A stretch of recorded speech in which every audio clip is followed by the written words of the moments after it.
Niyaya niya magpalipad ng saranggola. Sabi niya sa akin, kulit, tara magpapalipad tayo ng bulador. Dalinta. Punta naman ako sa kanila. Punta ko, magyakag na agad. Tara na sa paliparan. Ayun na, nandiyan na kami. Pumunta na kami. And then, pagpunta naman sa paliparan na yan, yung pinalipad na niya, yung bulador na sinasabi niya, dalipad naman, diyan taas. Nawalan na sagap ng hangin. At di bumagsak. At di pagpagsak, pinalipad na naman niya. Pinapatalang niya sa akin. Ayan, nangyari.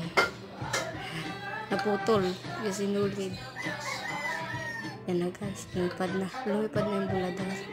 Yan na, daling pa. Ang taas, diba? Yun lang. Thank you.